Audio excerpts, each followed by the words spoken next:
Eleanor Whitmore's hand trembled as she tore the letter in half, then in half again.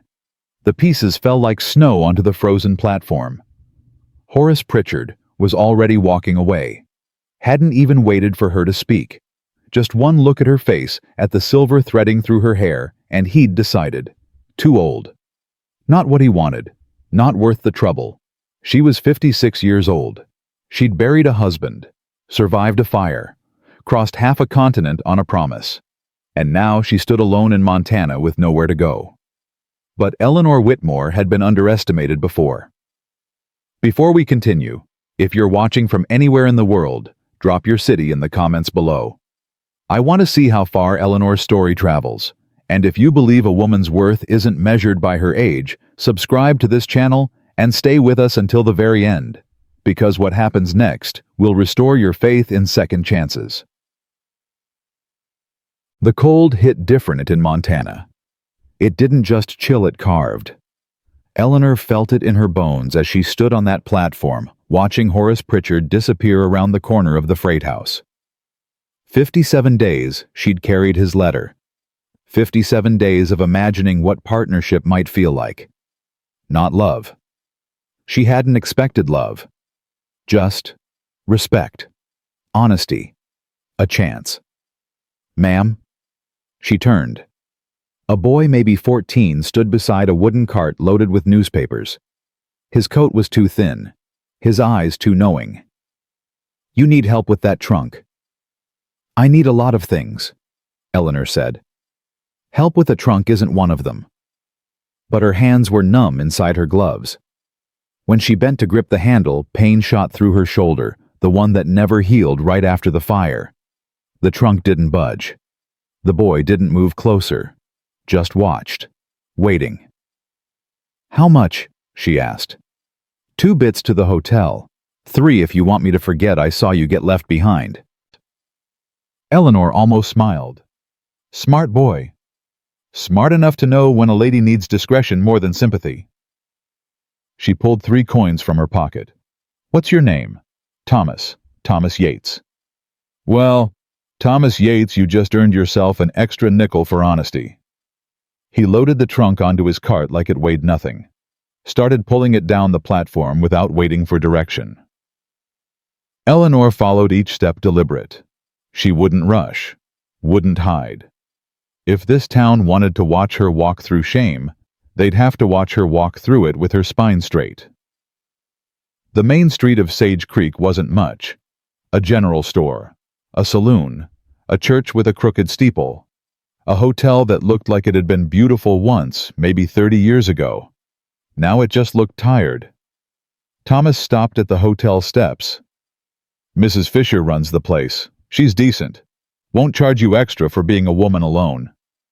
That a common problem here? Common enough. Eleanor climbed the steps. The door stuck. She had to put her shoulder into it, the bad one, and when it finally gave, she stumbled into the lobby like she'd been pushed. A woman looked up from behind the desk. 60, maybe older. Gray hair pinned severe. Eyes that measured everything. Help you. I need a room. How long? Eleanor hadn't thought that far ahead. A week. Maybe more. The woman's eyes traveled to the trunk Thomas was dragging through the door. To Eleanor's coat, good wool, but worn at the cuffs. To her face. You the one Horace was expecting? The whole town knew. Of course they did. I was. He didn't mention you were older than advertised. Eleanor's voice stayed level. He didn't ask. I didn't lie. Apparently that wasn't enough. The woman's expression shifted. Not quite sympathy. Something harder. She pulled a key from the board behind her. Room 4. Top of the stairs, end of the hall. Quietest one I got. $1.50 a week, meals included, if you eat before 7 and after 9. Why the odd hours? Because the men eat at 7:30, and I don't run the kind of establishment where a woman alone gets stared at during supper. Eleanor took the key. What's your name? Abigail Fisher.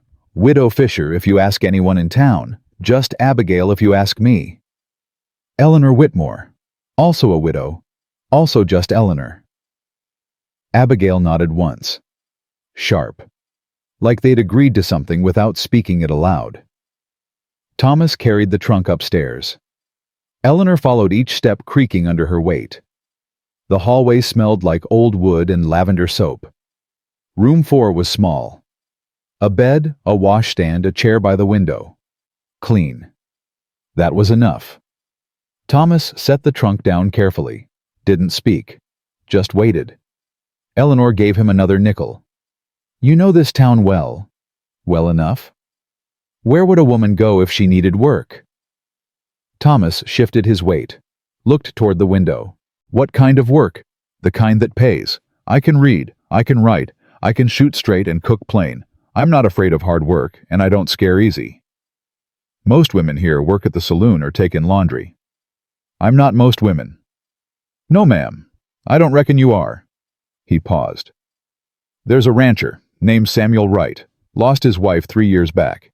He's been running his place alone ever since. Sometimes he comes into town looking for day labor. He's fair.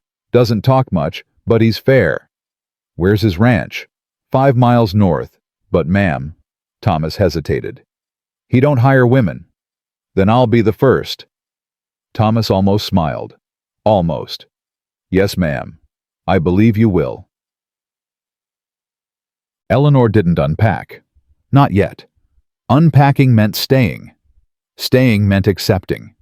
And she wasn't ready to accept that she'd traveled 900 miles just to be dismissed by a man who couldn't see past her reflection.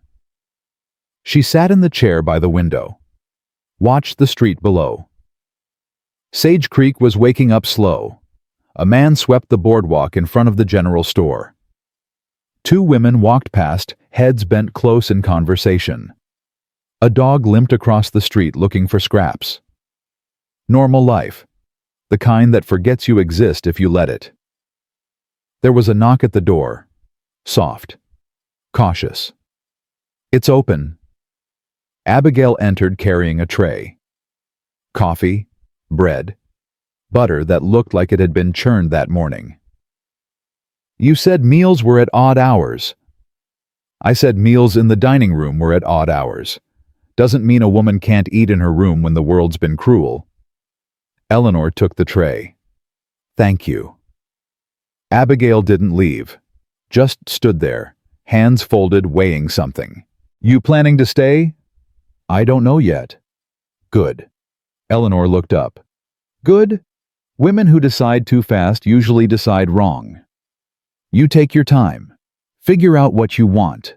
Not what you think you should want. Not what some man told you to want.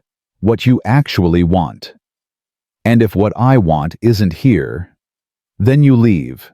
But you leave because you chose to, not because someone chose for you.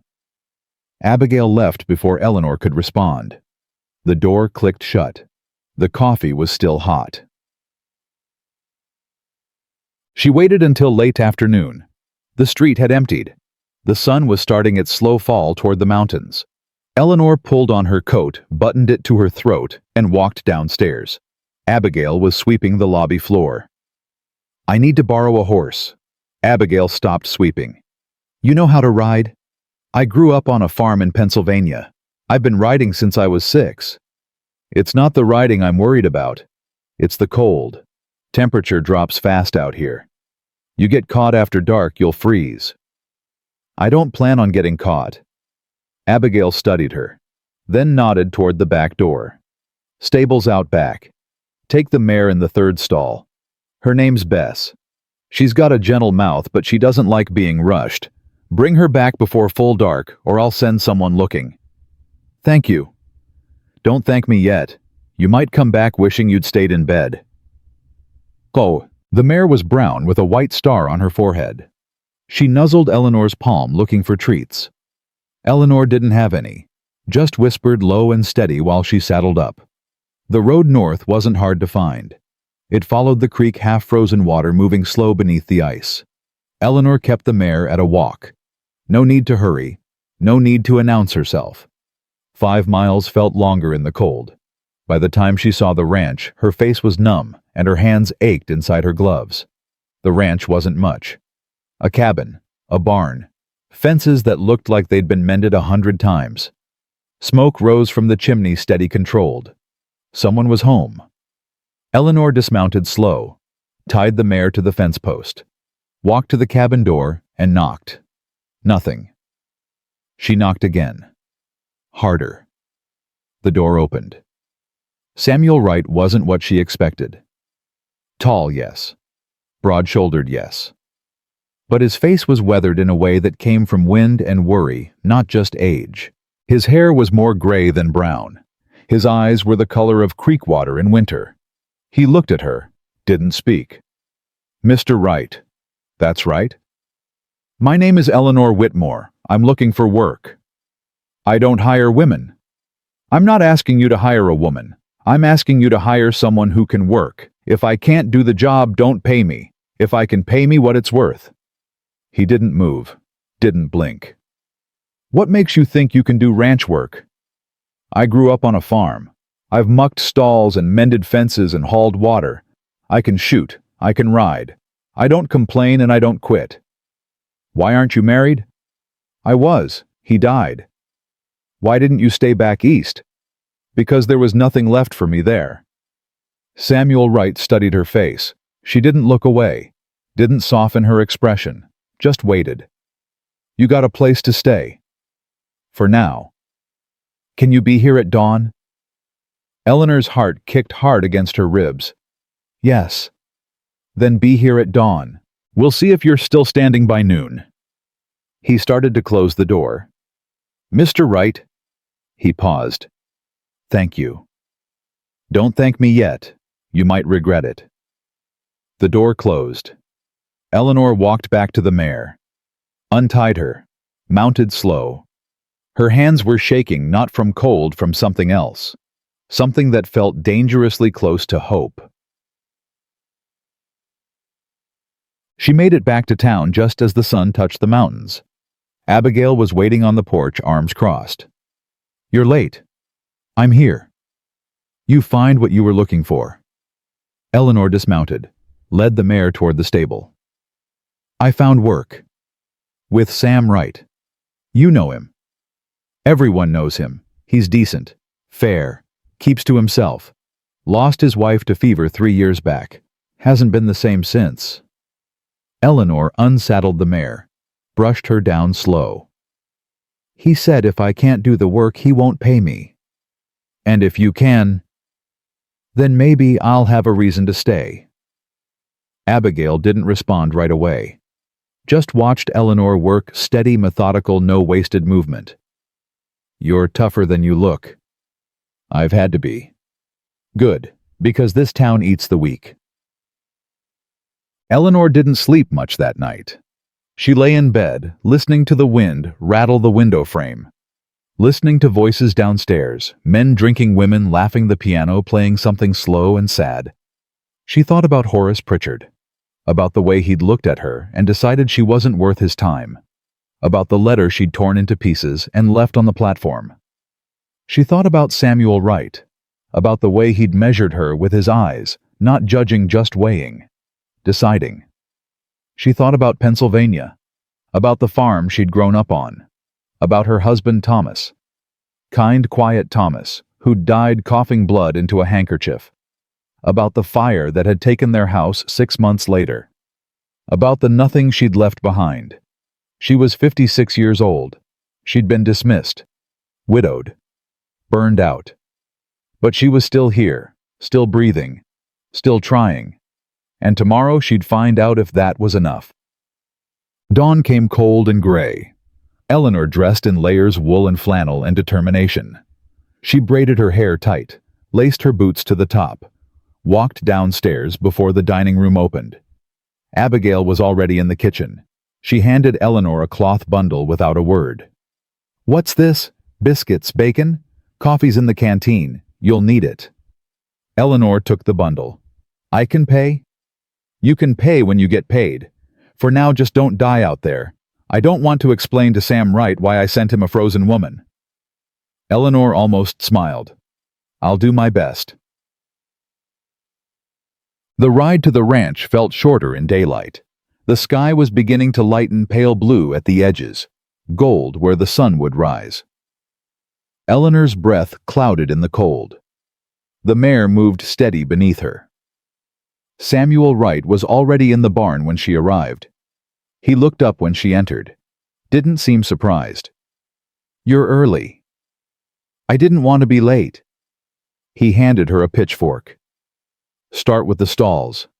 When you're done, there's fence posts that need setting on the east pasture. After that, we'll see." Eleanor took the pitchfork. It was heavier than she remembered. "How many stalls?" "8. She didn't complain. Didn't ask for help. Just started working. The work was hard. Her hands blistered inside her gloves. Her shoulder ached, the bad one, the one that never healed right. But she didn't stop, didn't slow, just kept moving. Samuel worked beside her, not helping, not watching, just working his own tasks, feeding the horses, checking the tack, hauling water from the pump. They didn't speak. By noon, Eleanor's back was screaming. Her hands were raw. Her legs trembled when she climbed down from the loft. Samuel was waiting by the barn door. "You done?" "Yes." He walked past her into the barn, inspected the stalls, the hay, the water troughs. Didn't say a word, just nodded once. "You'll do." Eleanor's chest tightened. "I'll do." "You'll do. Be back tomorrow. Same time." "What's the pay?" $1 a day. More if you prove you're worth it."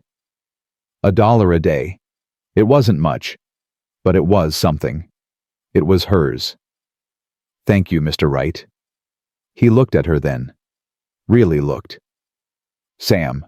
Just Sam." "Eleanor." "I know." He walked back toward the cabin. Didn't look back, didn't wave, just disappeared inside and closed the door. Eleanor stood there for a moment, then she mounted the mare and rode back toward town. The sun was high now. The cold had softened. Her body hurt everywhere, but she was smiling.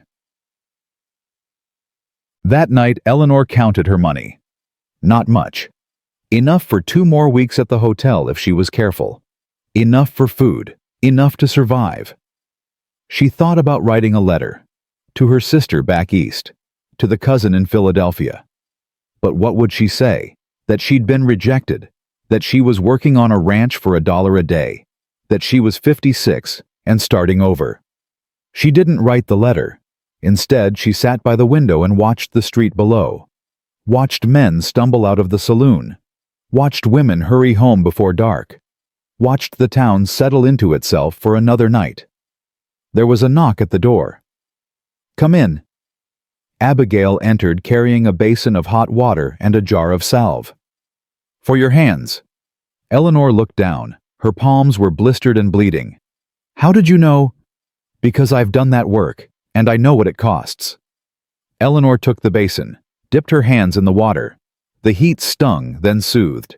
Abigail set the salve on the washstand. "He hire you?" "He did." "Good. Sam Wright's a fair man. He won't cheat you, and he won't break you. But he won't coddle you either." "I don't need coddling." "No, I don't imagine you do." Abigail moved toward the door, then paused. "Eleanor." "Yes." "You did good today." The door closed before Eleanor could respond. She sat there in the dark hands in the warm water and let herself feel it. The exhaustion, the pain, the small, fragile beginning of something that might be pride. The days fell into rhythm. Dawn, ride, work, ride back, sleep, repeat. Eleanor learned the ranch like she was learning a new language. Where the fence posts rotted first, which horse spooked at shadows, how to tell when the weather was about to turn. Sam didn't talk much, but he watched, and slowly, carefully, he began to trust. On the 5th day, he handed her a rifle. "Coyote's been circling the sheep pen at night. You know how to use this?" "Yes." "Show me." She did. Loaded, aimed, fired, hit the fence post 50 yards out dead center. Sam's expression didn't change, but he nodded. "Keep it with you." Anything comes near the sheep you shoot first, and ask questions later. You trust me with your livestock.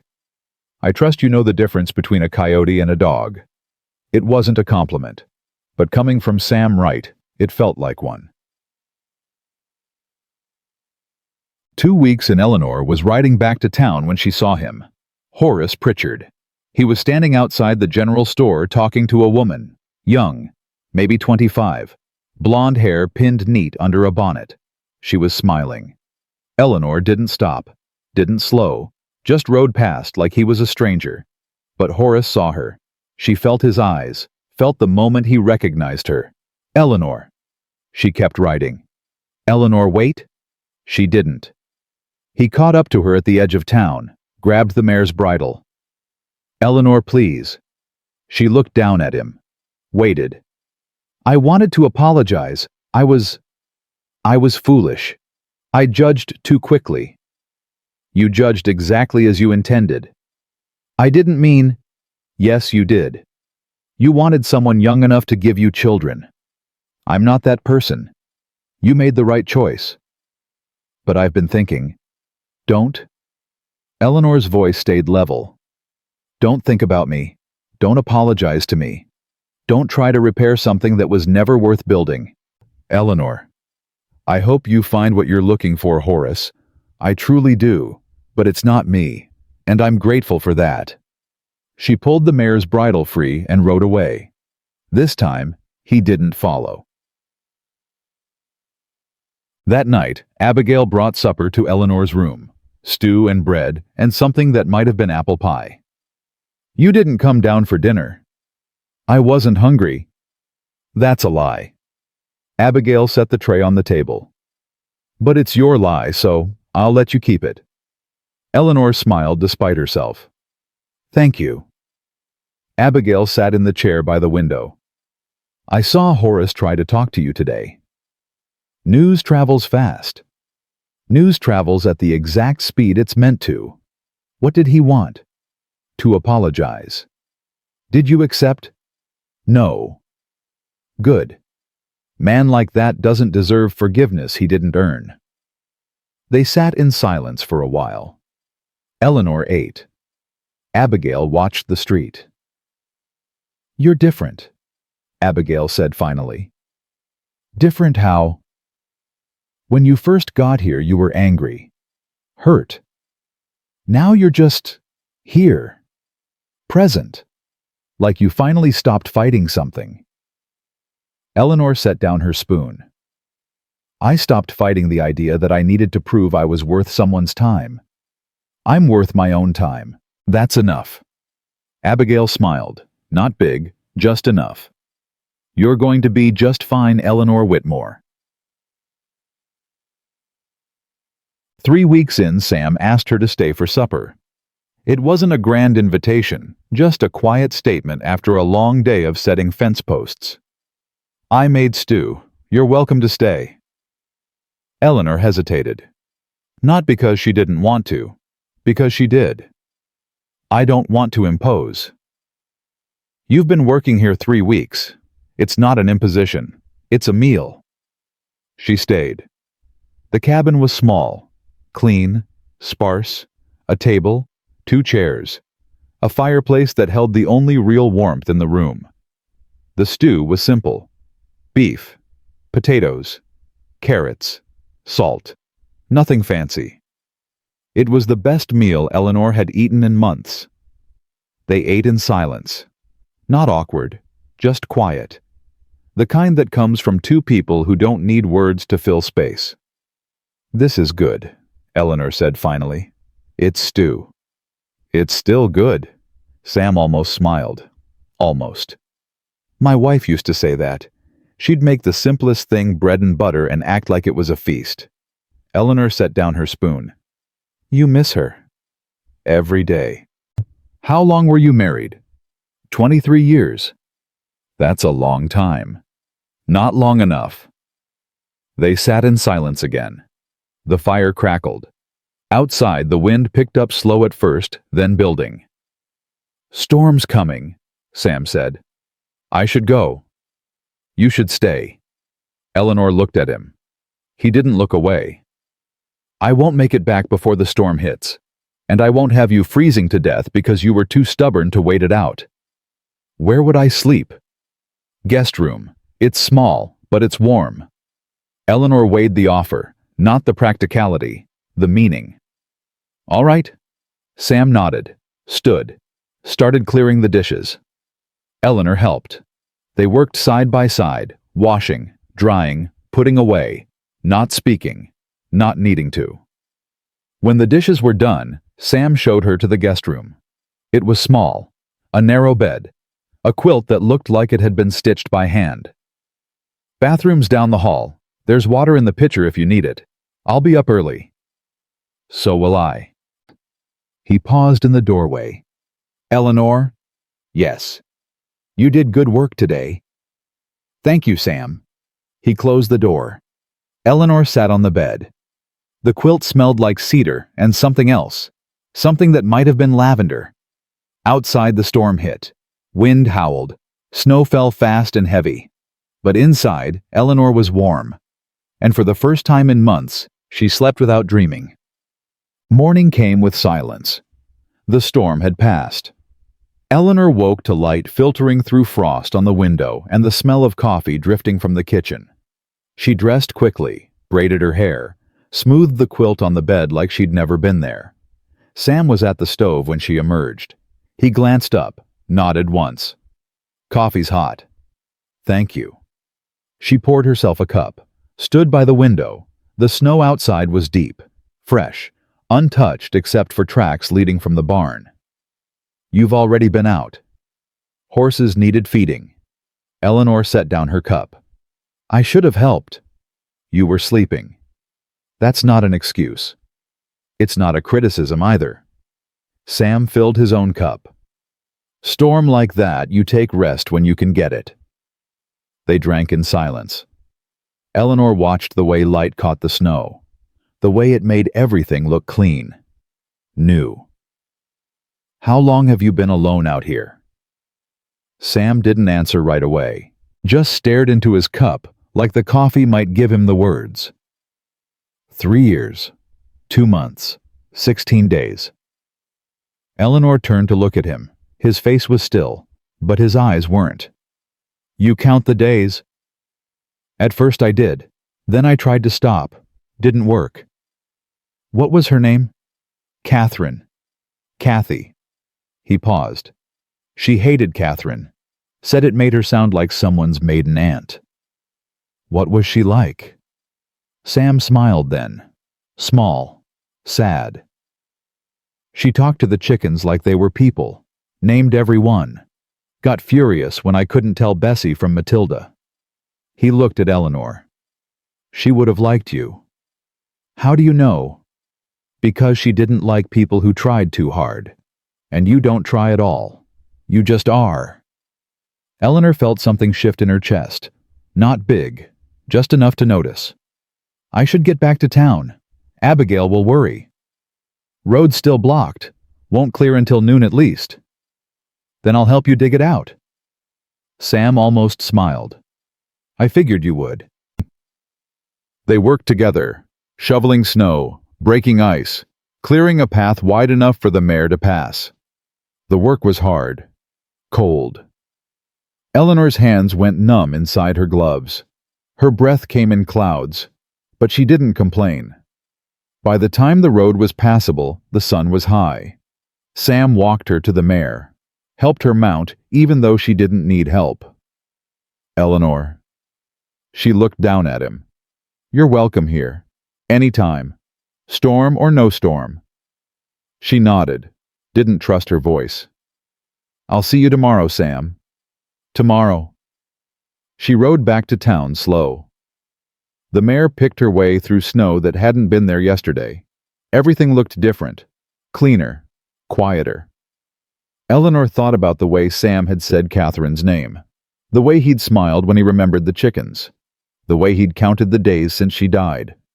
3 years, 2 months, 16 days. Some men measured loss in seasons. Sam Wright measured it in heartbeats. Abigail was waiting on the porch when Eleanor arrived, Arms crossed, expression unreadable. "You stayed at the ranch." It wasn't a question. The storm hit. Sam offered the guest room. And nothing. I slept. The storm passed. I came back. Abigail studied her face. "You're telling the truth. I don't lie about things that matter." "Good. Because half the town already has you married off to Sam Wright, and the other half has you ruining his reputation." Eleanor dismounted, led the mare to the stable. "Let them talk. They'll find something else to gossip about by Sunday." "You're not bothered? I'm 56 years old.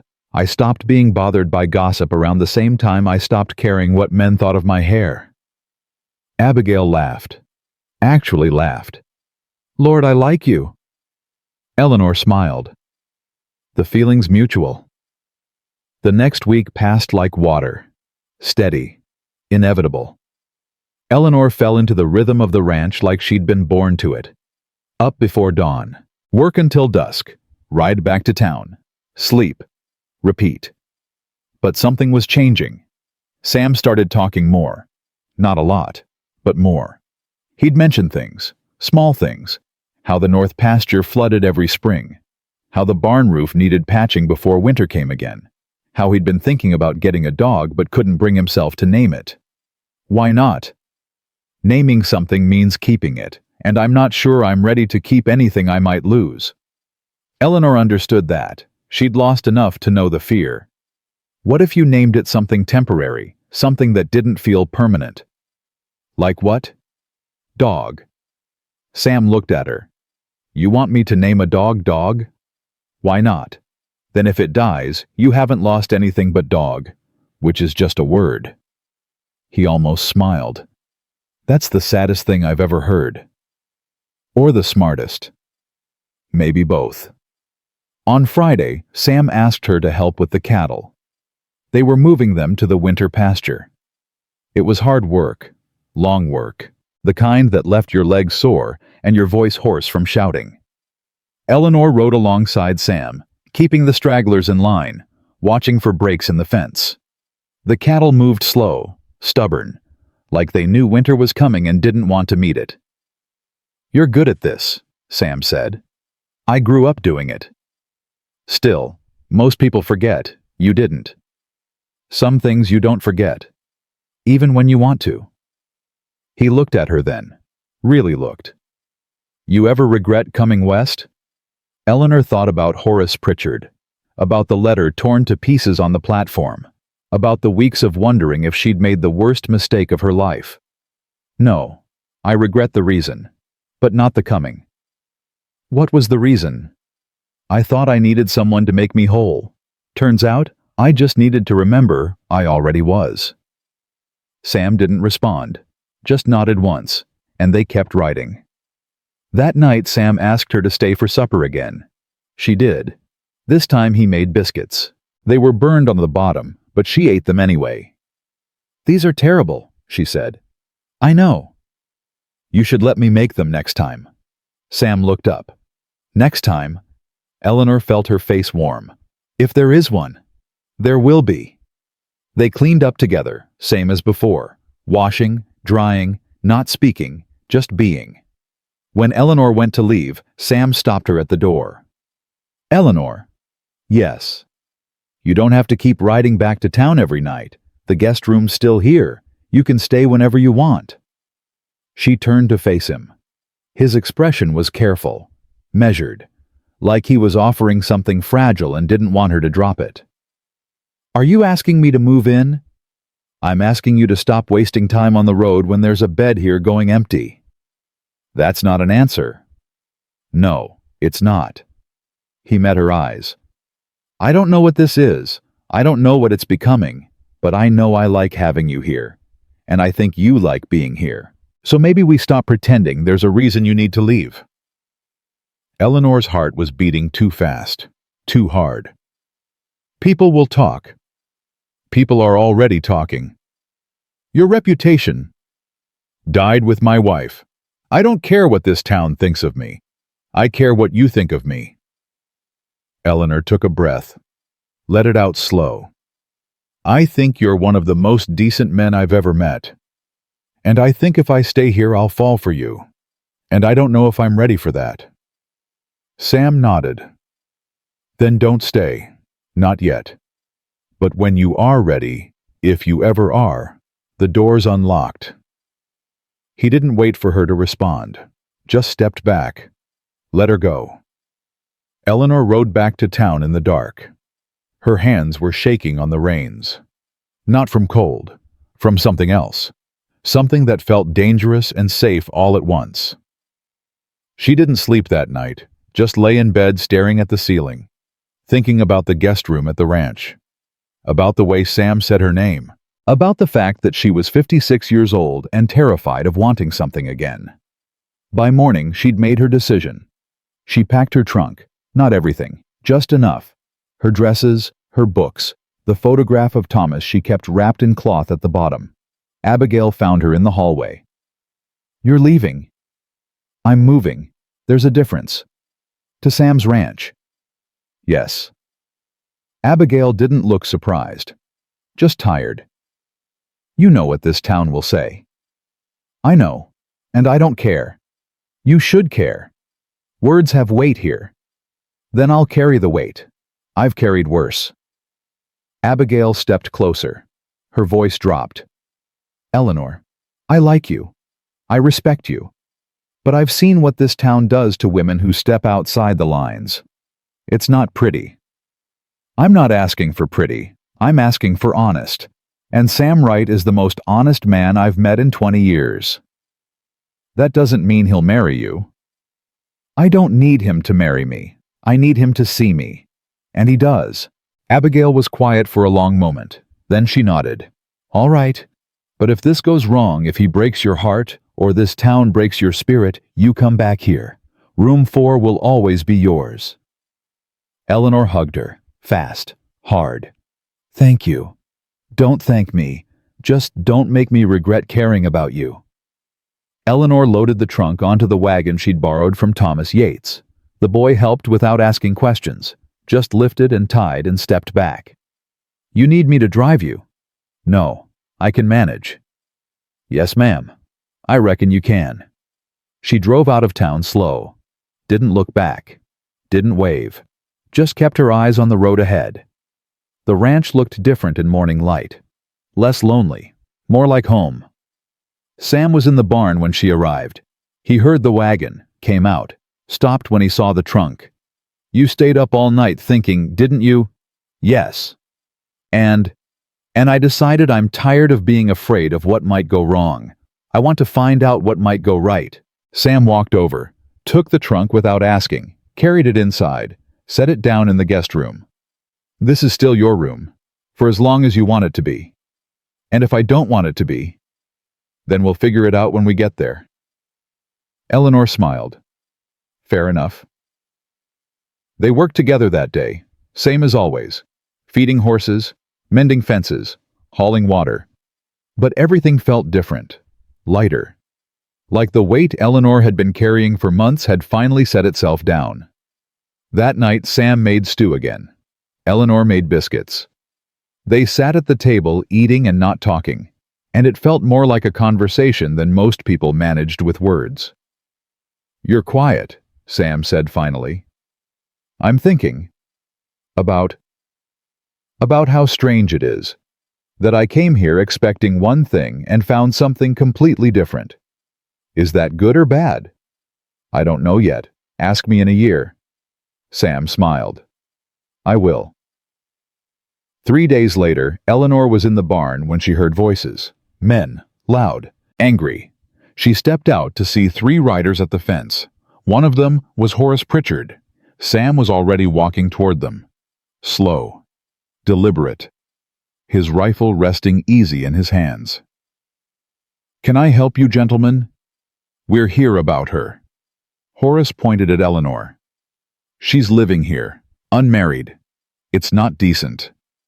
"Decent according to who?" "According to the town, according to Christian values." Sam's expression didn't change. "You suddenly religious, Horace? Because last I checked, you were more familiar with the inside of the saloon than the inside of the church. One of the other men spoke up. Eleanor didn't know him. Older, hard face. This isn't about Horace. It's about standards. About what kind of town Sage Creek is going to be. And what kind is that? The kind where women behave like women, not like hired hands living in sin. Eleanor felt anger rise hot in her throat. But before she could speak, Sam stepped forward. Let me make something clear. Eleanor Whitmore works here.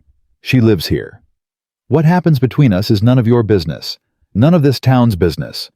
And if any of you have a problem with that, you're welcome to take it up with me, directly. You can't just, I can. And I am. Now get off my property before I decide you're trespassing. Horace's face went red. You're making a mistake, Sam. The only mistake I made was wasting time on this conversation. Leave. The men looked at each other. Then slowly, reluctantly, they turned their horses and rode away. Eleanor waited until they were gone, then walked over to where Sam stood. You didn't have to do that. Yes, I did. They'll make trouble for you. Let them try. Eleanor looked at him, at the set of his jaw, the way he held the rifle like it was part of him. Why are you doing this? Sam turned to face her. Because you deserve better than being judged by men who wouldn't know decency if it kicked them in the teeth. And because I'm tired of living my life according to what other people think is right. Sam. I'm not asking you to marry me, Eleanor. Not yet. Maybe not ever. But I am asking you to stay. Here, with me. For as long as it feels right. Eleanor felt tears sting her eyes. She blinked them back. It feels right now. Good. Then that's enough. He walked back toward the barn. Eleanor stood there watching him go, feeling something shift inside her, something that felt dangerously close to love. That Sunday, Eleanor went to church. She hadn't planned to, but Abigail convinced her. If you don't show your face, they'll think you're ashamed. Are you ashamed? No. Then prove it. They walked into the church together. Abigail in front, Eleanor behind. Every head turned, every eye watched. Eleanor kept her spine straight, her chin up. She found a pew near the back, sat down, folded her hands. The preacher started his sermon. Something about sin and redemption, about the dangers of temptation. His eyes kept drifting to Eleanor. She didn't look away. After the service, people clustered outside, talking, whispering. Eleanor walked through them like they were smoke. One woman stepped in front of her. Eleanor recognized her from the general store. Mrs. Calloway, wife of the blacksmith. Aren't you ashamed, living with a man you're not married to? Eleanor stopped. No. But it's sinful. According to who? You, the preacher men who've decided they know better than I do, what's good for my soul. Mrs. Calloway's face went red. You're setting a terrible example for the young women of this town. Good. Maybe they'll learn they don't need permission to live their lives. Eleanor walked past her. Didn't stop, didn't apologize. Abigail caught up to her at the edge of town. You just made yourself a lot of enemies. I already had them. Now they just know I don't care. You're braver than I am. Eleanor stopped, looked at her friend. No, I'm just tired of being afraid. Back at the ranch, Sam was working on the barn roof. Eleanor found him hammering shingles into place. How was church? About what you'd expect. Lots of judgment, very little grace. Sam climbed down the ladder. You regret going? No. I needed them to see I'm not hiding. You never were. No. But they needed to know that. They worked together that afternoon. Eleanor held the ladder while Sam hammered. They didn't talk much, but the silence between them felt full, heavy with things unsaid. That night, Eleanor made supper, real supper, roast chicken, potatoes, gravy, the kind of meal that takes time. Sam ate like a man who'd forgotten what real cooking tasted like. Where did you learn to cook like this? My mother. She said a woman who couldn't cook was a woman who'd starve. I never wanted to starve. Your mother sounds wise. She was. Mean sometimes, but wise. Sam smiled. Tell me about her. So Eleanor did. She told him about growing up on the farm, about her mother's rough hands and rougher tongue, about learning to bake bread at 6 and shoot a rifle at 8, about her father who died when she was 12, and her mother who raised 4 children alone after that. She sounds strong. She was. Stronger than I am. I doubt that. Eleanor looked at him. You barely know me. I know you left everything familiar and came west on a promise. I know you work harder than any man I've hired. I know you didn't run when this town decided to judge you. That's not weakness, Eleanor. That's strength. She felt her throat tighten. You make me sound braver than I am. I make you sound exactly as brave as you are. You just don't see it yet. Later, after the dishes were washed and the fire was banked, Eleanor stood at the window looking out at the dark. Sam came to stand beside her. What are you thinking about? About Thomas, my husband. Sam didn't speak, just waited. He was a good man, kind, gentle. He never raised his voice, never raised his hand. He died slow, coughing, bleeding, scared. I'm sorry. Don't be. He had a good life, short, but good. She paused. I loved him, but I was never in love with him. Does that make sense? Yes. I married him because I was 22 and he asked, because my mother said I'd never get another offer, because I thought love would come later. Did it? Fondness came, respect came, but love... She shook her head. I don't think I knew what love was supposed to feel like. Sam turned to look at her. Do you know now? Eleanor met his eyes. I'm starting to. He reached out, slow, careful, took her hand in his. I'm not asking you to love me, Eleanor, but I am asking you to let me try to love you. If you'll let me. Eleanor felt tears slip down her cheeks. She didn't wipe them away. Why me? Why now? Because you're here. Because you make this place feel less empty. Because when I look at you, I don't see the woman this town thinks you are. I see the woman you actually are. And she's worth knowing. Eleanor squeezed his hand. I'm scared. So am I. What if this goes wrong? What if it goes right? They stood there in the dark, holding hands, not kissing, not promising, just being. And for Eleanor, Whitmore, 56 years old and starting over, that was enough. The next morning, Eleanor woke to find Sam already gone. She dressed, made coffee, walked out to the barn. He was in the far stall, kneeling beside a horse. His hands were covered in blood. What happened? Molly cut her leg on the fence. Deep. She needs stitches. Eleanor knelt beside him, looked at the wound. It was bad, bleeding fast. Do you have supplies? In the house, medicine cabinet. I'll get them. She ran, grabbed the kit, ran back. Sam had already cleaned the wound, was holding pressure with a cloth. Eleanor threaded the needle. Her hands were steady. She'd done this before, on her husband, on herself, on animals. Hold her still. Sam did. Eleanor stitched, clean, fast, efficient. The horse barely moved. When she finished, she bandaged the wound, stood back. That should hold. Sam looked at her bloody hands, at the calm expression on her face. Where did you learn to do that? Pennsylvania. We couldn't afford doctors, so we learned. You're full of surprises. You have no idea. They cleaned up together, washed their hands, checked the horse again. She'll be fine, Eleanor said. Keep the wound clean. Change the bandage daily. Thank you. You don't have to thank me. We're partners. Remember, Sam smiled. I remember. That afternoon, a wagon pulled up to the ranch.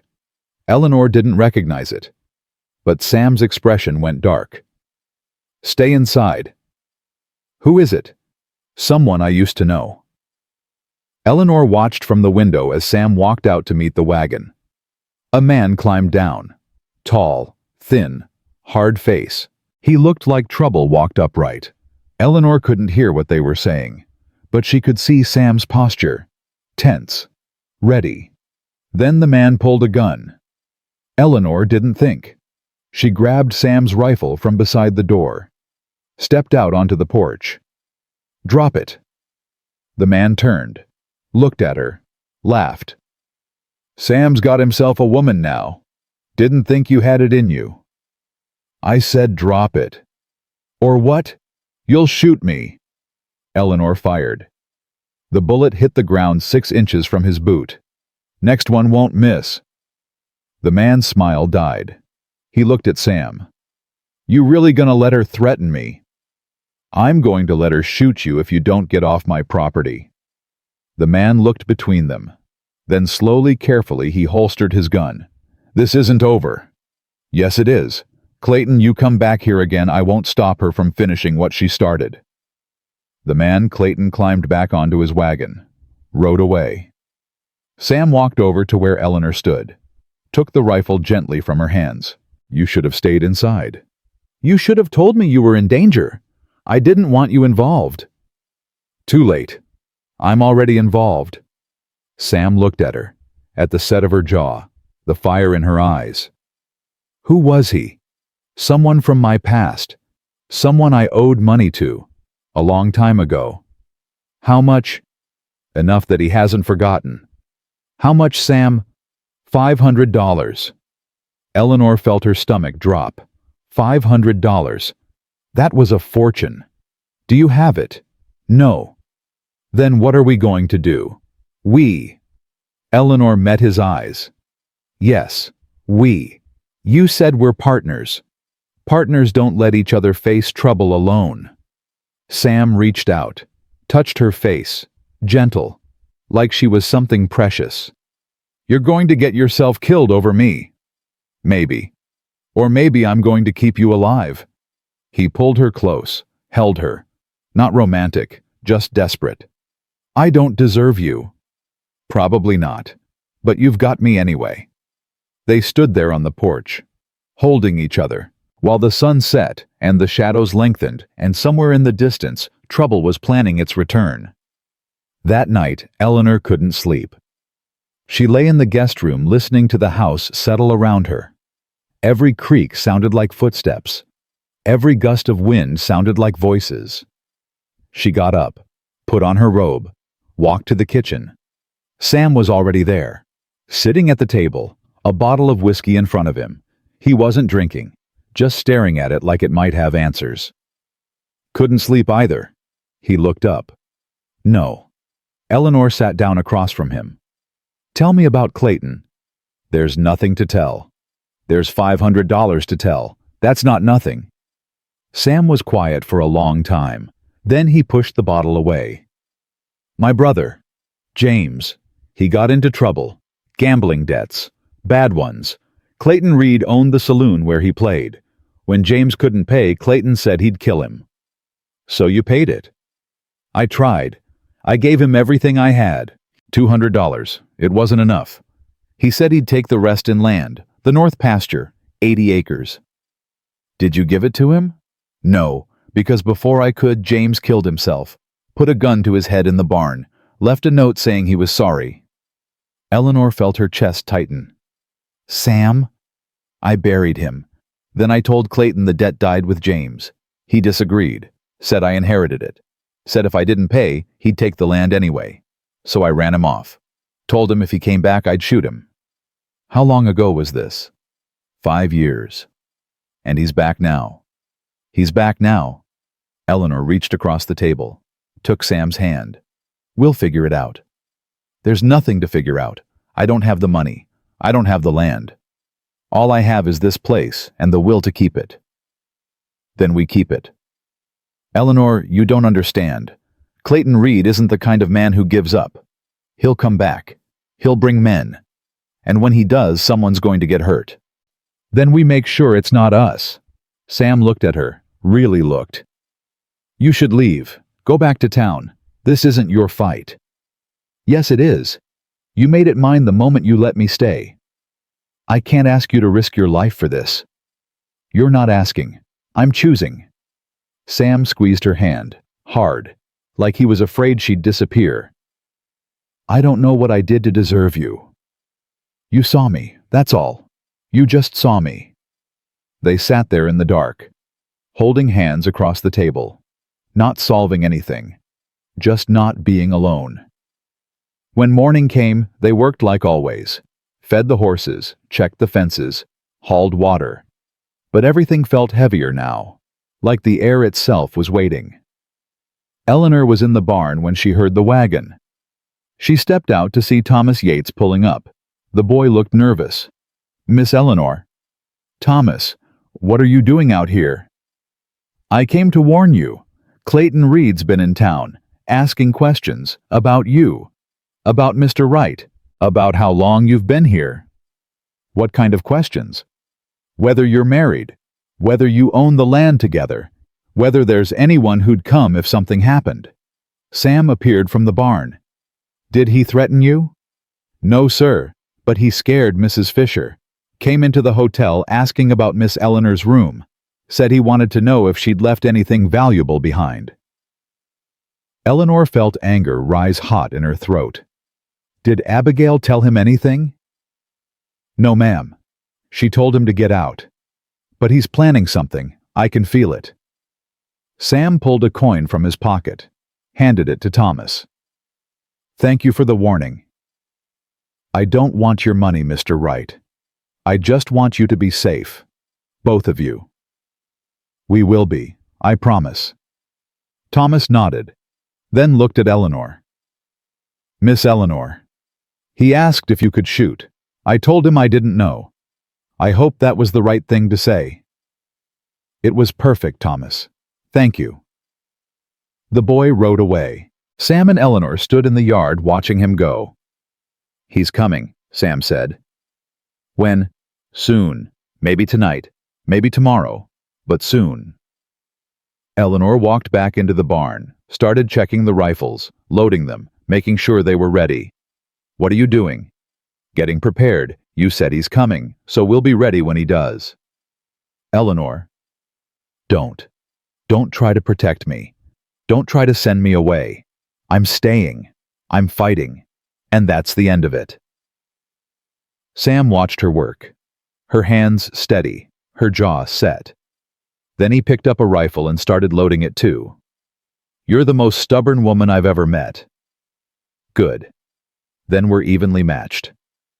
They worked together, barricading windows, setting traps, making sure they had water and food inside the house. By the time the sun started to set, the ranch looked like a fortress. Eleanor made supper, beans and bacon, nothing fancy. They ate in silence. If this goes bad, Sam started, it won't. But if it does, then we'll deal with it together. Sam reached across the table, took her hand. I love you. The words hung in the air, simple, true, terrifying. Eleanor felt tears sting her eyes. You don't have to say that. I know, but it's true. I love you. And if tonight's the last chance I get to tell you, I wanted you to know. Eleanor stood up, walked around the table, sat in Sam's lap, put her hands on his face. I love you too, and we're going to survive this. Because I didn't come all this way just to lose you now. She kissed him. Hard. Desperate. Like she was trying to memorize the feel of him. When they broke apart, Sam rested his forehead against hers.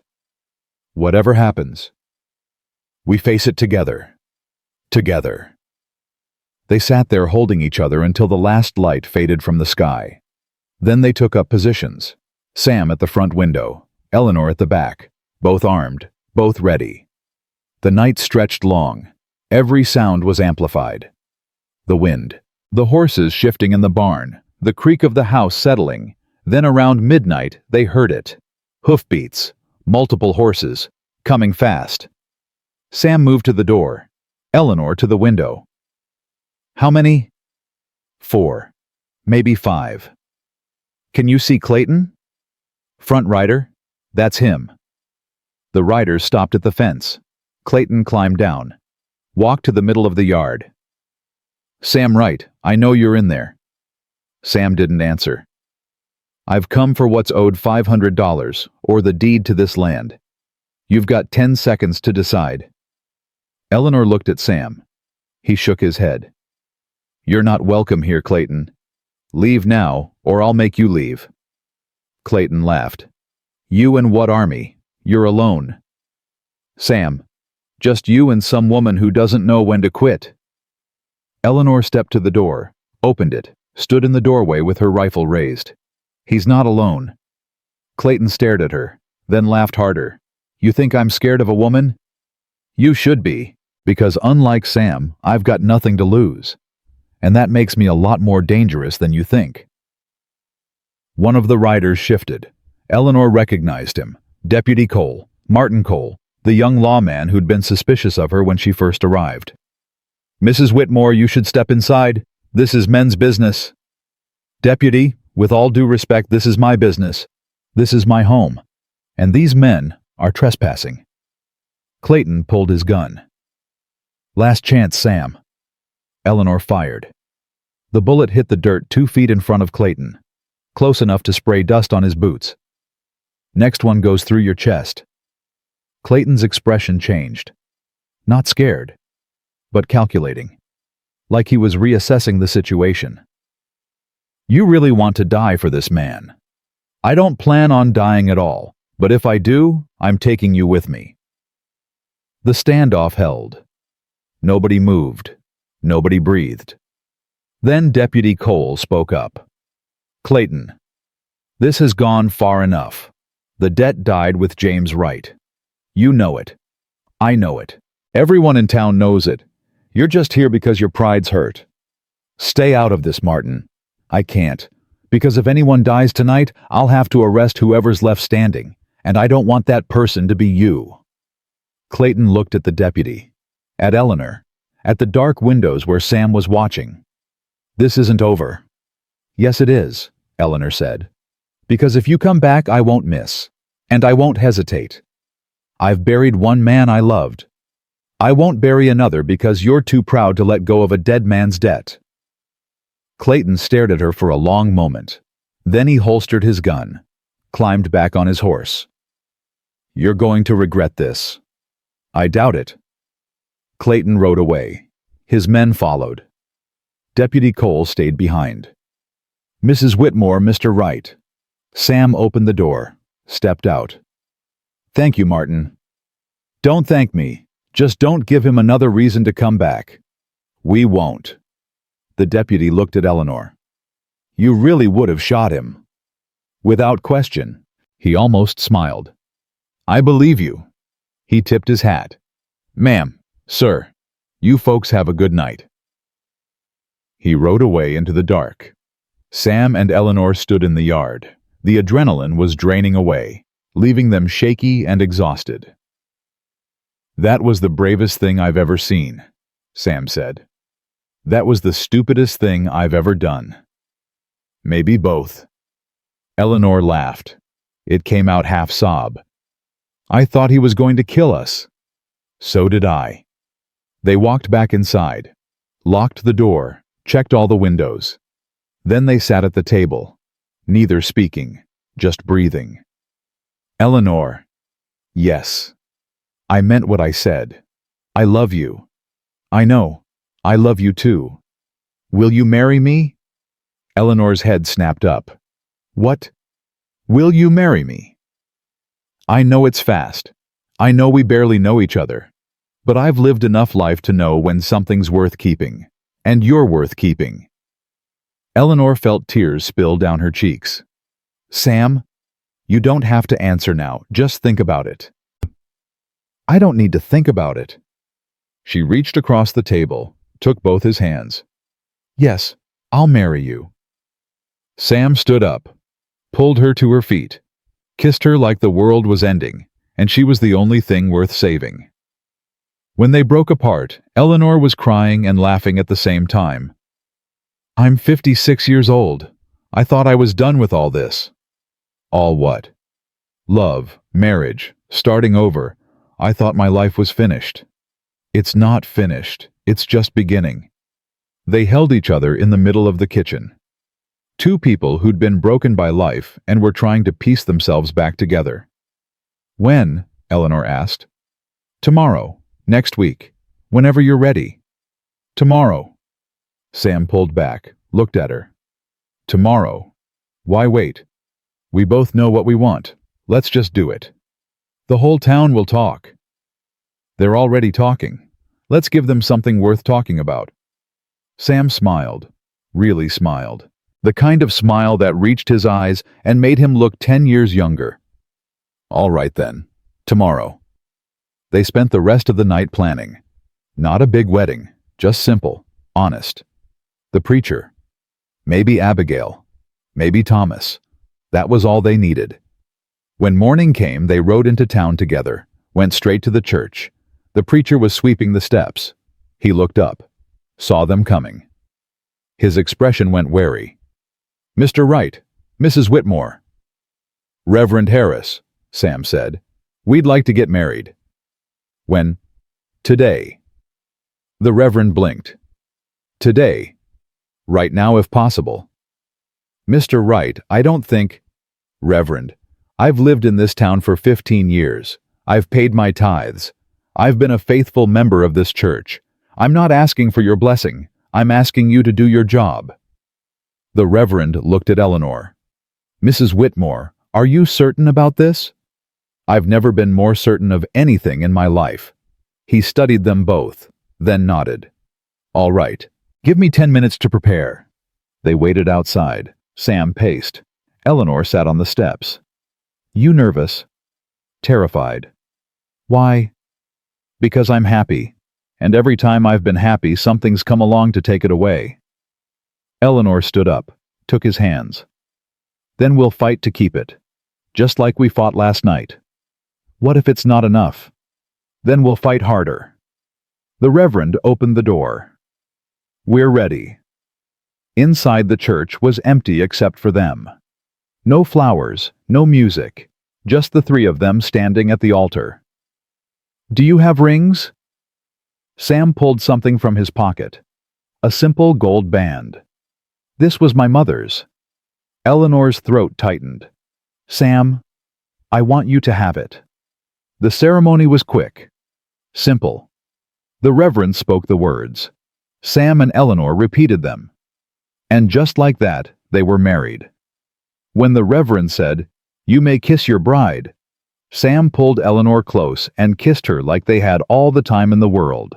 They walked out of the church into bright morning sunshine. The street was quiet.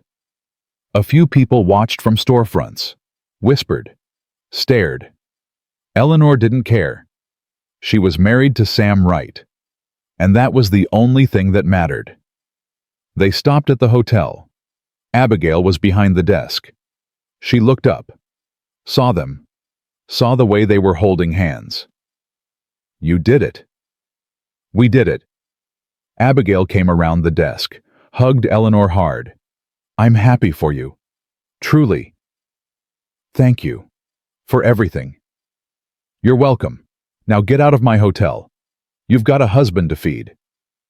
They rode back to the ranch. The sun was high. The air was warming. Everything felt new. Inside the cabin, Sam pulled Eleanor close. Mrs. Wright? I like the sound of that. So do I. They made love that afternoon, slow, gentle, like they were learning each other for the first time. When it was over, they lay tangled together, not speaking, just being. Eleanor, do you regret coming west? Not for a single second. Even though you got rejected, even though the whole town judged you, even though you almost got killed last night. Especially because of all that, because it led me here, to you. Sam kissed her forehead. I don't deserve you. Probably not, but you're stuck with me anyway. They fell asleep like that, holding each other, Safe. Together. When Eleanor woke, the sun was setting. Sam was already up. She heard him in the kitchen, smelled coffee. She got up, put on her robe, walked out to find him at the stove. "What are you making?" "Dinner. Or trying to. I'm not much of a cook." "Move over, I'll help." They cooked together. Eleanor made biscuits that didn't burn. Sam made gravy that wasn't lumpy. They worked side by side. Comfortable. Easy. "This is good," Eleanor said. "The food, all of it. This. Us. Being married. It feels right." "It does." They ate at the table, the same table where they'd shared so many meals. But now it felt different. Sacred. "What do we do now?" Eleanor asked. "What do you mean?" "I mean with our lives. With the ranch. With everything." Sam thought about it. "We live, we work, we take care of each other. That's enough, isn't it? More than enough." There was a knock at the door. They looked at each other. Sam stood, grabbed the rifle. "Who is it?" "Thomas Yates, sir." Sam opened the door. The boy stood there, hat in hands, looking nervous. "Thomas, what's wrong?" "Nothing's wrong, sir. I just heard you got married. I wanted to congratulate you, both of you." Eleanor came to the door. "That's very kind, Thomas. I brought you something." He held out a cloth bundle. "It's not much, just some honey from Mrs. Fisher's bees. But I thought married folks should have something sweet." Eleanor took the bundle. "Thank you, Thomas. This is very thoughtful." The boy nodded, started to leave, then turned back. "Mrs. Wright, I'm glad you stayed. Mr. Wright's been alone too long. He needed someone like you." Eleanor felt tears sting her eyes. "Thank you, Thomas." The boy rode away. Eleanor closed the door, looked at Sam. "That boy has more sense than half the adults in this town." "He does." They went back to the table, opened the honey. It was golden and thick and perfect. "To new beginnings," Sam said. "To second chances," Eleanor replied. They touched their cups together, drank. The night deepened around them, the fire crackled, the wind whispered at the windows. And Eleanor Whitmore Wright thought about the journey that had brought her here. The rejection, the fear, the moment she'd decided to stay instead of run. She thought about Horace Pritchard and the letter torn to pieces on the platform. About Abigail Fisher and her fierce protection. About Thomas Yates and his quiet kindness. But mostly, she thought about Sam. About the way he'd seen her when everyone else had looked away. About the way he'd fought for her. About the way he'd asked her to stay. "What are you thinking about?" Sam asked. "About how strange life is. How you plan for one thing and get something completely different." "Is that bad?" "No, it's perfect." She reached across the table, took his hand. "I came here expecting to be someone's bride, someone's helper, someone's second choice. And now I'm someone's partner, someone's equal, someone's first choice." Sam squeezed her hand. "You were always someone's first choice. You just needed to find the right someone." "I found him." "Yes, you did." They sat there in the firelight. Two people who'd been lost and were now found. Two people who'd been alone and were now together. Two people who'd learned that love doesn't have an expiration date. It just has to find the right time to bloom. And for Eleanor and Sam Wright, that time was now. 3 weeks into their marriage, Eleanor woke to find Sam's side of the bed cold. She dressed quickly and found him outside leaning against the fence, staring at the horizon. "Sam." He didn't turn. "I can't stop thinking about Clayton. He's gone. The deputy warned him off. For now. But men like that don't forget. They wait." Eleanor moved beside him. "Then we'll be ready when he comes back." "I don't want you to have to be ready. I want you to be safe." "I'm safest right here. With you. Sam finally looked at her. His eyes were tired, older than they'd been 3 weeks ago. I should have told you about the debt before you stayed, before we married. Would it have changed anything? Maybe. Maybe you would have left. Then I'm glad you didn't tell me, because I wouldn't have left anyway. And now we don't have to wonder. He pulled her close, held her tight. I love you. I know. They worked the ranch that morning like always. But something felt different, heavier, like the air before a storm. Around noon, Deputy Cole rode up. His face was grim. Sam, Eleanor, we need to talk. They met him at the fence. He dismounted. Wouldn't meet their eyes. What's wrong, Martin? Clayton Reed's filed a claim. Says you owe him $500 plus 5 years interest. Says if you don't pay by the end of the month, he's taking your land to the territorial court. Sam's jaw clenched.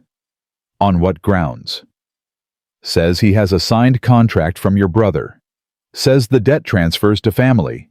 Says you acknowledged it when you offered him $200. That was before James died. The debt died with him. That's not what the contract says. What contract? I never saw any contract. Martin pulled a folded paper from his coat, handed it to Sam. This one. Sam unfolded it. Read. His face went white. This is a forgery. How do you know? Because James couldn't write. He never learned. Someone else signed his name. Eleanor took the paper, looked at it. The signature was shaky, uncertain, like someone trying to imitate handwriting they'd never seen. Martin, this is clearly fake. Maybe, but without proof the court will accept it. And if they accept it, Sam loses everything. What can we do? Find proof it's a forgery. Find someone who can testify James couldn't write. Or find the money to pay the debt before the end of the month. We don't have $500. Then find the proof. Martin mounted his horse. I'm sorry, Sam. I'll do what I can. But if this goes to court, you need to be prepared. He rode away. Sam stood holding the paper. His hands were shaking. Sam. He's going to take everything. The ranch, the land, everything my father built. Everything I've fought to keep.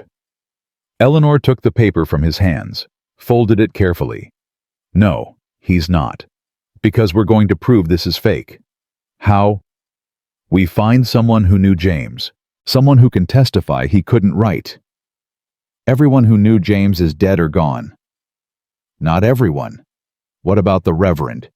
He's been here for 20 years. He would have baptized James. Married him, if he ever married. He would know. Sam looked at her, hope flickering in his eyes. You think he'd testify? Only one way to find out. They rode into town that afternoon. The Reverend was in his garden, pulling weeds. He looked up when they approached. His expression was cautious. Mr. and Mrs. Wright. Reverend Harris, we need your help. What kind of help? Sam showed him the contract. Explained about Clayton, about James, about the claim. The Reverend studied the paper. His face grew troubled. James Wright couldn't write. No, sir. He never learned. Our mother tried to teach us both, but James couldn't manage it. He could read some, but he couldn't write his own name. Are you certain? I'm certain. He used to make me sign papers for him, bills, contracts, everything. He couldn't do it himself. The Reverend was quiet for a long moment. Then he handed the paper back. I remember James. He came to church sometimes, not often, but sometimes. Do you remember him signing anything? Any church documents, marriage licenses, anything? No, because he never did. When he donated money, he'd hand it to me and ask me to write his name in the ledger. He said it embarrassed him, that he was too old to learn. Eleanor leaned forward. Would you testify to that? In court? The Reverend hesitated. Testifying against Clayton Reed is dangerous. He has friends, influence. He's trying to steal our land based on a forgery. I understand that. But, Reverend, Sam said quietly, you married us. You stood in that church and said God witnesses all things. Well, I need you to witness this. I need you to tell the truth, even if it's hard. The Reverend looked at Sam, at Eleanor, at the desperation in their faces. All right, I'll testify. But you need more than just me. You need someone else who knew James, someone Clayton can't intimidate. Like who? Like your brother's widow, if he had one.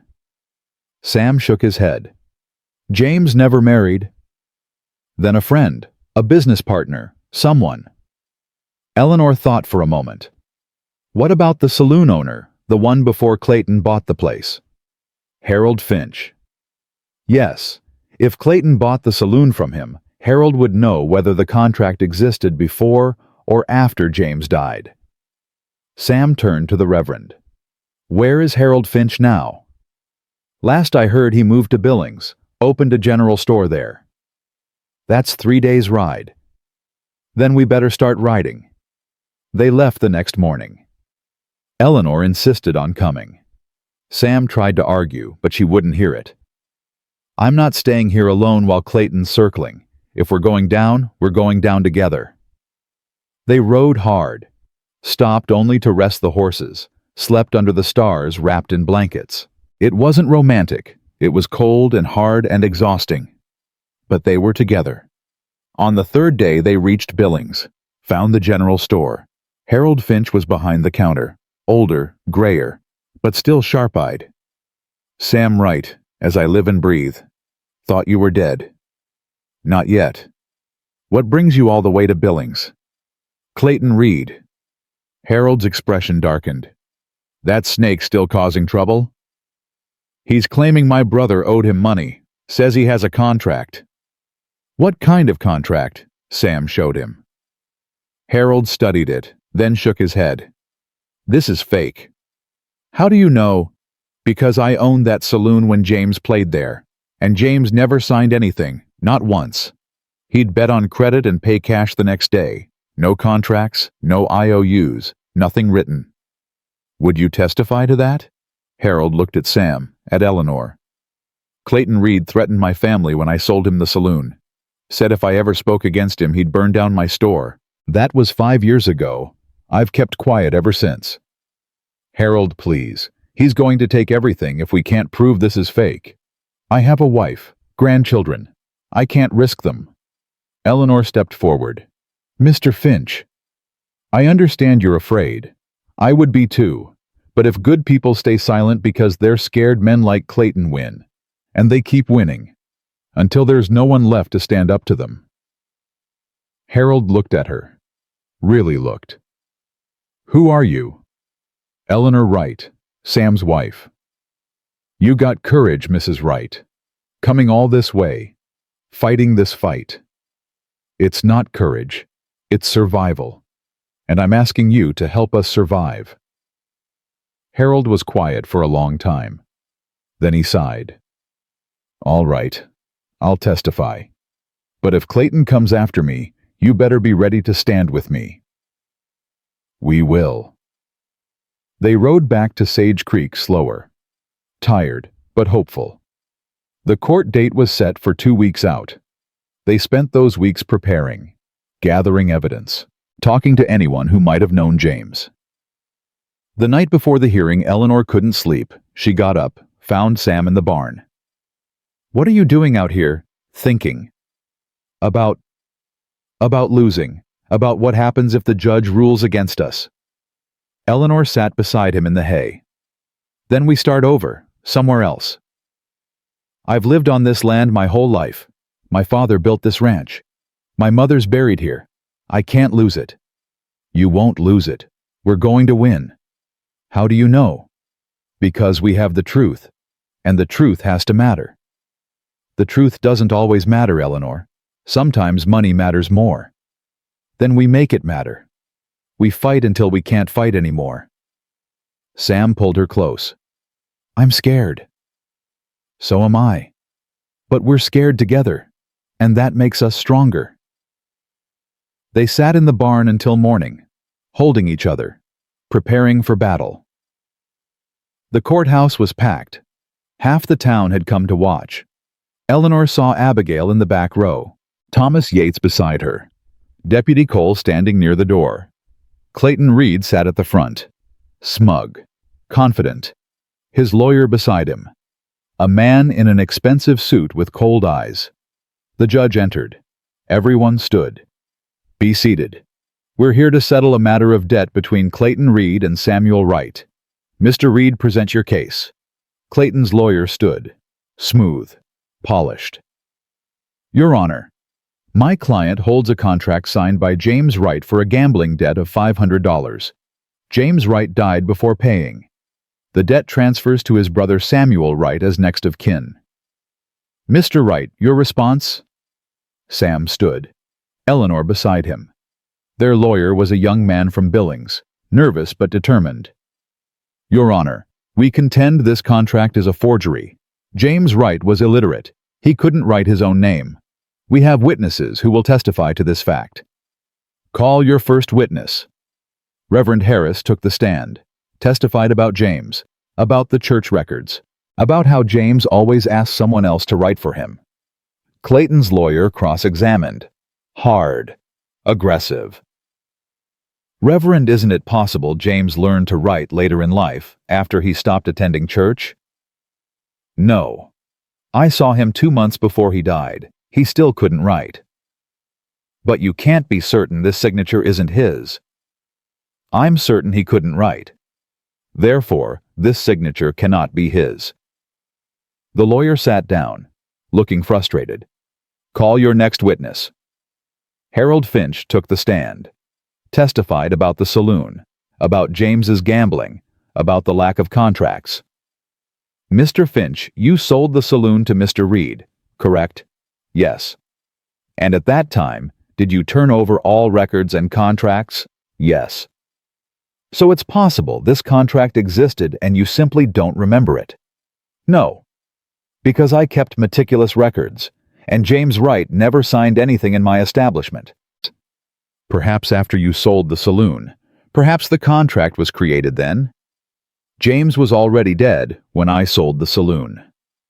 The courtroom buzzed. Clayton's face went red. The judge banged his gavel. "Order. Mr. Reed, is this true? Was James Wright deceased when you purchased the saloon?" Clayton stood.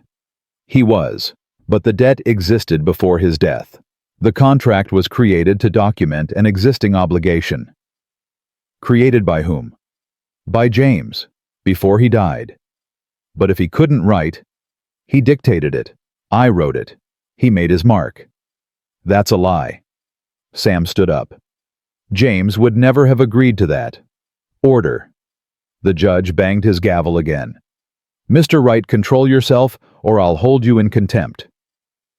Eleanor put her hand on Sam's arm, pulled him back down.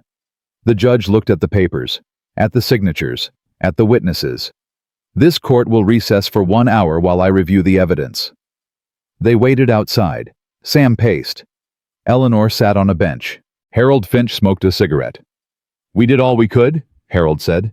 "Is it enough? I don't know." An hour later they were called back in. The judge looked tired. "I've reviewed the testimony and the evidence.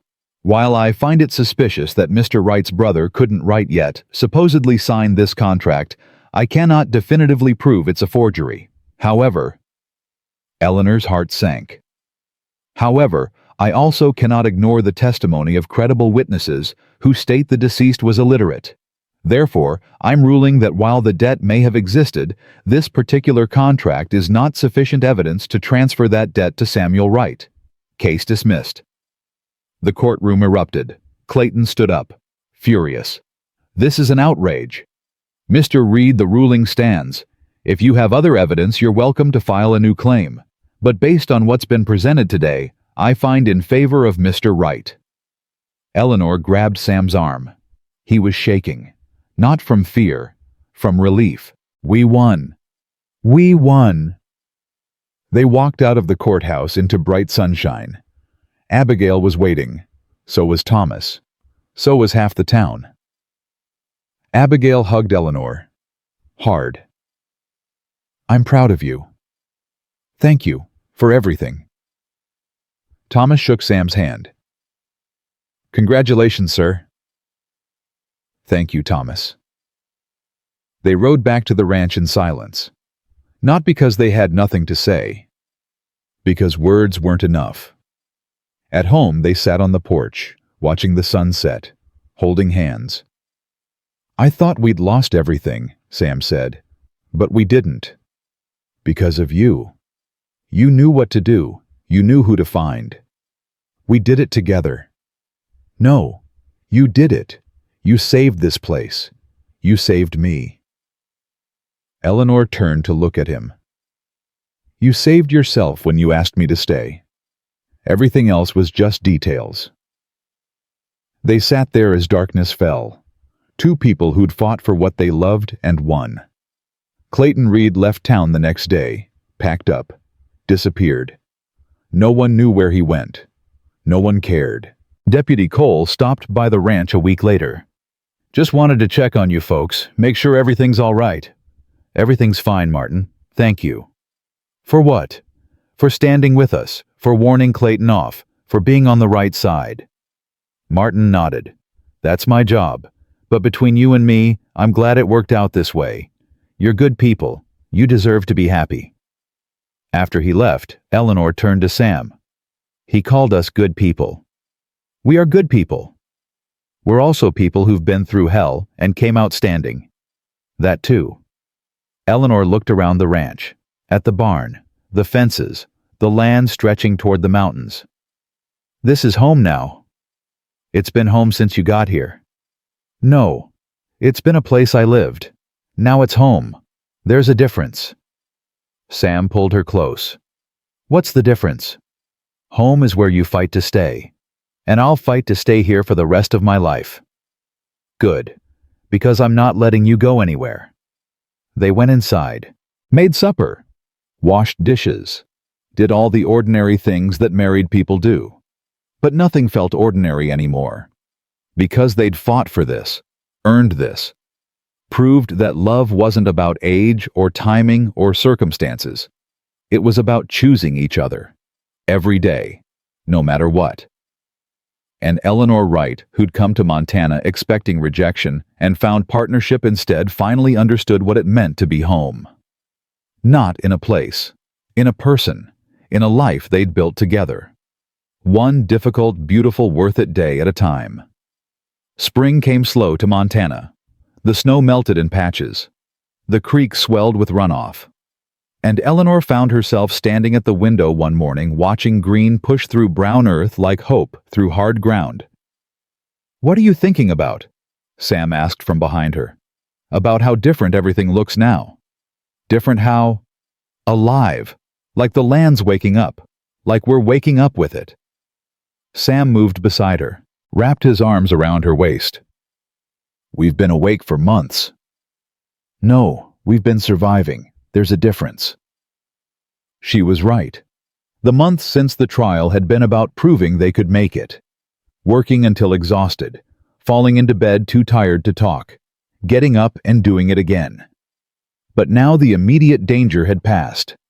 The land was theirs, the debt was settled, and they could finally breathe.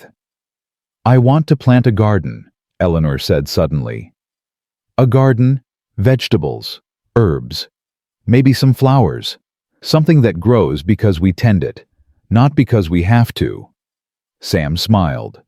Then we'll plant a garden. They spent the next week clearing ground, turning soil. Eleanor ordered seeds from the catalog at the general store. Tomatoes, carrots, beans, lavender, roses. Roses. Sam looked at the order form. In Montana. Why not if they die, they die. But if they live, we'll have something beautiful. We already have something beautiful. Eleanor looked at him, at the way the sun caught the gray in his hair, at the lines around his eyes from squinting into wind. Yes, we do. They planted together, side by side, Eleanor's hands in the dirt felt like prayer, like she was putting roots down, not just for plants, for herself. "My mother used to say you can tell a lot about people by their gardens," Eleanor said, patting soil around a tomato seedling. What did her garden say about her? That she was practical, efficient, no wasted space, everything in rows, everything with a purpose. And what will your garden say about you?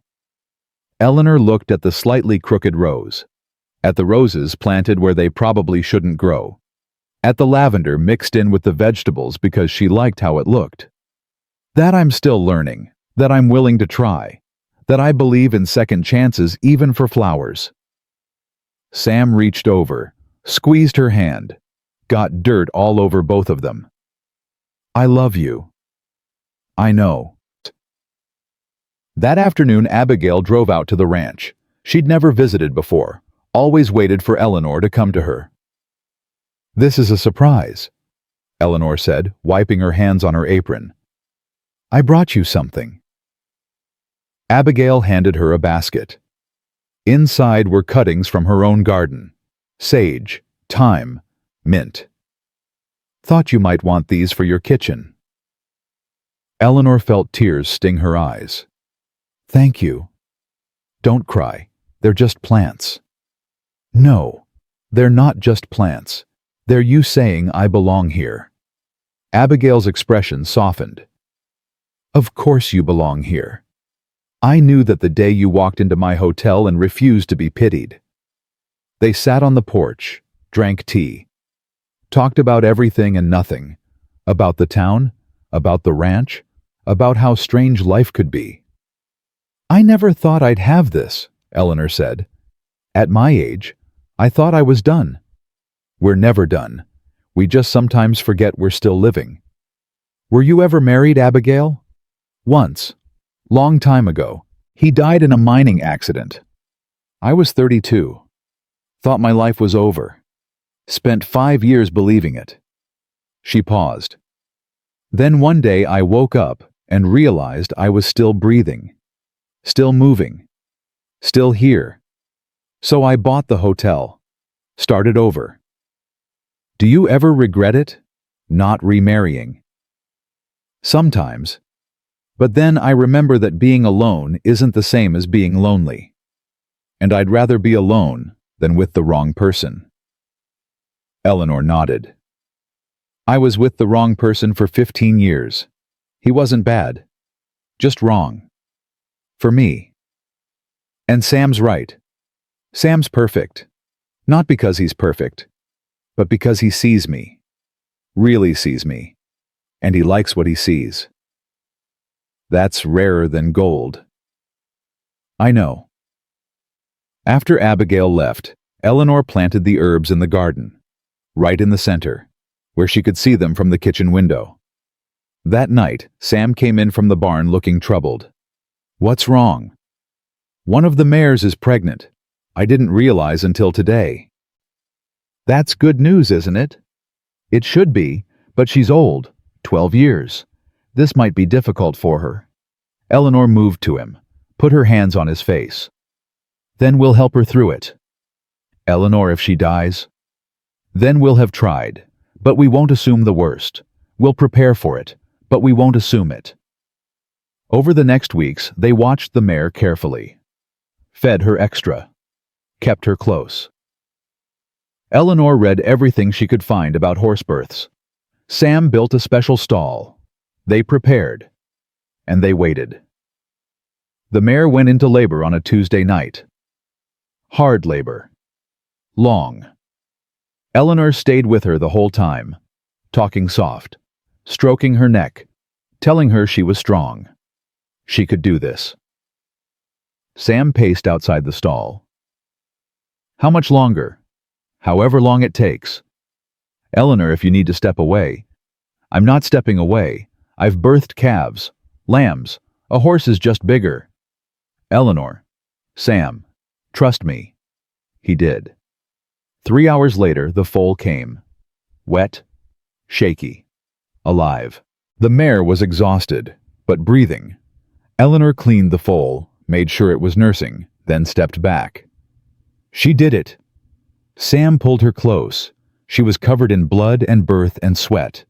He didn't care. You did it. We did it. They named the foal Hope, because that's what it felt like. What everything felt like now. In June, Thomas Yates came to the ranch looking nervous. Mr. Wright. Mrs. Wright, I need to ask you something. What is it, Thomas? I'm 17 now, old enough to work full-time, and I was hoping if you might need help. On the ranch. Sam and Eleanor looked at each other. Can you ride? Yes, sir. Can you work hard, long days, no complaining? Yes, sir. Can you take orders from a woman because Eleanor runs this place as much as I do? Thomas looked at Eleanor. Yes, ma'am. I'd be honored to. Eleanor smiled. Then you're hired. $1.50 a day. Room and board if you want it. I want it. Thomas moved into the small room off the barn. Worked like 3 men. Never complained. Learned fast. He became part of their lives. Part of their family. One night at supper, Thomas asked a question that had clearly been bothering him. Mrs. Wright, can I ask you something personal? You can ask. I might not answer. Do you regret not having children? Eleanor set down her fork. Sam looked at her, waiting. I don't know. I never had a choice about it. My husband and I tried. It didn't happen. I thought it meant something was wrong with me, that I was broken. But you're not broken. No, I'm not. I'm just different than I expected to be. And that's all right. Thomas nodded. My mother died when I was born. My father always said I killed her, but I think she just died, and he needed someone to blame. Eleanor reached across the table, took his hand.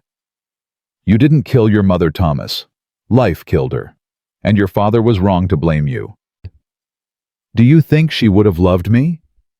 I think she already did. Before you were born, before she knew you, she loved you. Thomas's eyes filled with tears. Thank you. For what? For being kind. For treating me like family. For giving me a place to belong. Eleanor squeezed his hand. You'll always have a place here. That summer was the best of Eleanor's life. Working the ranch with Sam and Thomas.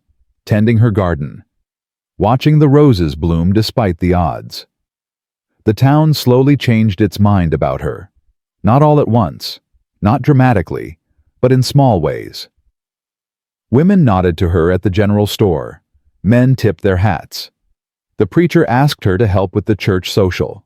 She'd earned her place, not by being perfect, but by being present.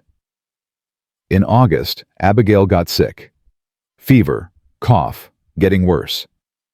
Eleanor moved into the hotel, nursed her, sat with her through the worst nights. You don't have to do this, Abigail said weakly. Yes, I do. You were there for me. Now I'm here for you. I'm dying, Eleanor. Maybe, maybe not, but either way you're not dying alone. Abigail recovered, slowly, stubbornly, like everything she did. You saved my life, she said when she was finally strong enough to sit up. You saved mine first. I just returned the favor. In September, Deputy Cole got married, asked Sam to stand up with him, asked Eleanor to convince the bride's mother that marrying a lawman wasn't a death sentence. I can't promise that, Eleanor said, but you can tell her it's worth the risk. Coming from you, she might believe it. Eleanor did, and the mother relented. And Martin Cole got married with Sam beside him, and Eleanor in the front row next to a woman who'd learned that love was always a risk worth taking. October brought cold, early snow. The garden died back except for the roses.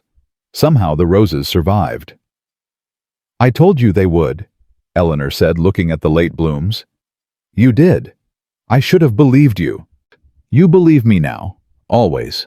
One night in November, Eleanor was sitting by the fire when Sam came in carrying something wrapped in cloth. What's that? Open it. She unwrapped it carefully. Inside was a small painting. The ranch, the house, the barn, the garden, everything. Where did you get this? I made it. Eleanor looked up at him, shocked. You made this? I used to paint, before Catherine died, before I forgot how to see beauty, but being with you, it made me remember. Eleanor stared at the painting, at the detail, the love in every brushstroke. It's beautiful. It's home. She stood up, kissed him, hard and deep and full of everything she couldn't say. Thank you. For what? For seeing me, for choosing me, for making a life with me. Eleanor, you gave me my life back. Everything else is just details. In December, the first real storm hit. 3 days of snow, wind that howled like wolves. They were trapped inside. Eleanor and Sam and Thomas. They played cards, told stories, cooked together, laughed about nothing. On the third night, Thomas asked another question. What made you stay that first day when Mr. Pritchard rejected you? What made you stay instead of getting back on the train? Eleanor thought about it, really thought. I think part of me knew that there was something here worth finding. Not him, not a husband, but myself. The version of me that I'd forgotten existed. And did you find her? I found someone better. I found the woman I could become if I stopped being afraid. Sam reached over, took her hand, and we're all better for it. The storm passed, life continued. Winter softened into spring again. The cycle repeated. But everything was different now. Eleanor stood in her garden one morning in March, 1 year since she'd started planting. The roses were blooming. Early. Impossible. Perfect. Sam came up behind her, wrapped his arms around her. Happy anniversary. Has it really been a year? Longer. But yes, a year since we married. Eleanor leaned back against him. Best year of my life. Mine too. Even with Clayton. And the trial, and almost losing everything. Especially because of that. Because we fought together. And won. Eleanor turned to face him. I love you, Sam Wright. I love you more than I thought possible at 57 years old. And I love you, Eleanor Wright, more than I thought possible after losing everything. We didn't lose everything. We found everything. Yes, we did. They stood in the garden, spring sun warming their faces, the ranch solid behind them, the future uncertain ahead. But they weren't afraid, because they'd learned the most important lesson. That love doesn't have an expiration date. That partnership matters more than perfection. That second chances are real if you're brave enough to take them. That age is just a number, but courage is timeless. Eleanor had come to Montana expecting rejection. She'd found acceptance. She'd come expecting to be someone's bride. She'd become someone's partner.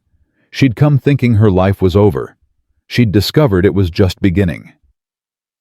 Thomas came out of the barn leading Hope. The foal was almost a year old now. Strong, beautiful, full of life. She's ready to start training, Thomas called. Then let's train her, Eleanor called back. Sam looked at her. You want to train a horse? Why not? I've done everything else I thought I couldn't do. That you have. They walked toward the barn together, hand in hand, partners. Abigail drove up as they reached the fence. She'd brought lunch, fresh bread, cold chicken, pie. Thought you might be hungry. Always, Eleanor said. They ate together, the four of them. Eleanor and Sam and Thomas and Abigail. Family, not by blood, by choice. I have news, Abigail said. Mrs. Calloway wants to apologize. For the thing she said at church, she asked if you'd come to tea. Eleanor raised an eyebrow. What changed her mind? Her husband lost his job. You and Sam gave him work when no one else would. She realizes she was wrong about you. And it only took a year. Some people learn slow. Will you go? Sam asked.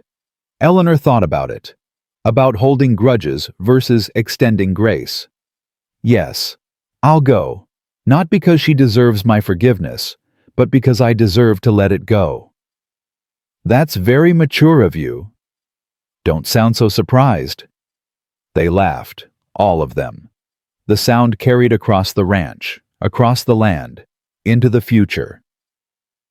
Later that night, Eleanor sat at the desk in the corner of the bedroom, picked up a pen, started writing. Sam came in. What are you doing? Writing a letter to my sister in Pennsylvania. What are you telling her? Eleanor looked at what she'd written, at the words she'd chosen carefully. I'm telling her I'm happy, that I found a home, that I found love, that I found myself. Will she believe you? I don't know, but it's true either way. She finished the letter, sealed it, set it aside to mail in the morning. Then she went to Sam. Let him hold her. Let herself be held. Thank you, she whispered. For what? For asking me to stay that first day, for seeing past my age, for loving me anyway. Eleanor, I didn't love you anyway. I loved you because of your strength, your courage, your refusal to be anything other than exactly who you are. Then thank you for letting me be exactly who I am. Always. They fell asleep like that, tangled together, safe, home. The next morning, Eleanor mailed the letter, worked the garden, helped Thomas train Hope, made dinner, washed dishes, did all the ordinary things that made up a life. But nothing felt ordinary, because she'd built this, earned this, fought for this, and she wasn't Eleanor Whitmore anymore. The woman who'd stepped off that train broken and rejected, and alone. She was Eleanor Wright. Wife, partner, friend, rancher, survivor. She was 57 years old. She'd been left at the station, judged by a town, threatened by dangerous men, almost lost everything. But she'd stood her ground, found her people, built her home. And if someone had told her 2 years ago that this was possible, this happiness, this peace, this love, she wouldn't have believed them. But it was possible. It was real. It was hers. Standing on the porch that evening, watching the sun set over land that belonged to her and Sam, Eleanor Wright understood something she'd never understood before. That she'd never needed someone to complete her. She'd only needed someone to see her completely. And Sam Wright saw her, every day, in every way that mattered.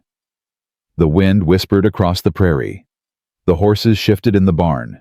The garden rustled with new growth. And Eleanor smiled, because she was home. Finally, completely, undeniably home. Not in a place. In a life. In a love that had no expiration date. Just endless possibilities. And that was more than enough.